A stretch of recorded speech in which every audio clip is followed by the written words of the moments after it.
2018 Jaguar XF Sportbrake First Drive Review.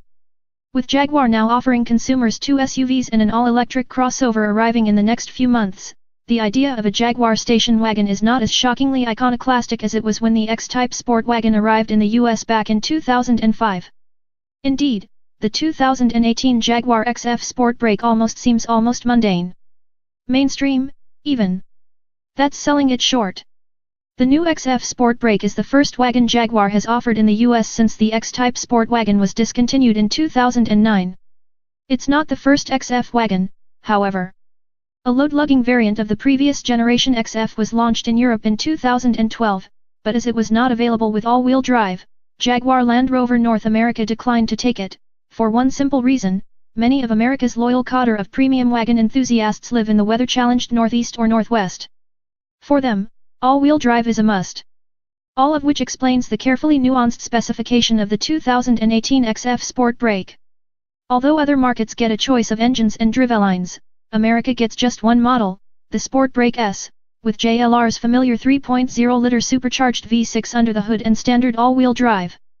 Equipment levels are high and include 20-inch alloy wheels, a gesture-controlled tailgate, full panoramic glass roof, and Jaguar's configurable dynamics software.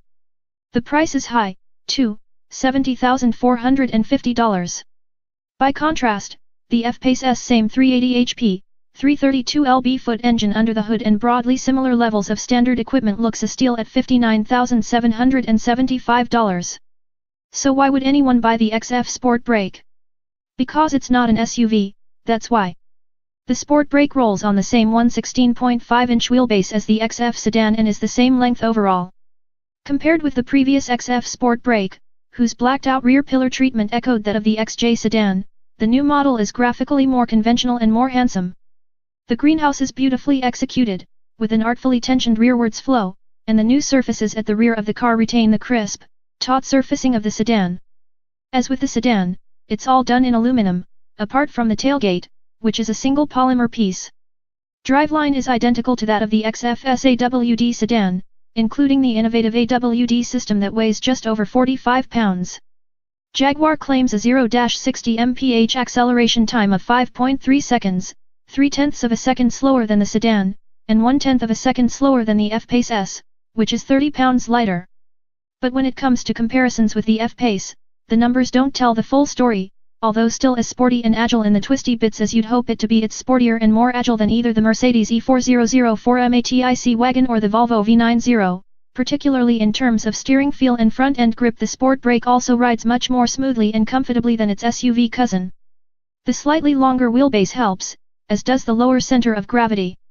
The Sportbrake flows nicely down a winding road and feels less agitated on choppy freeways.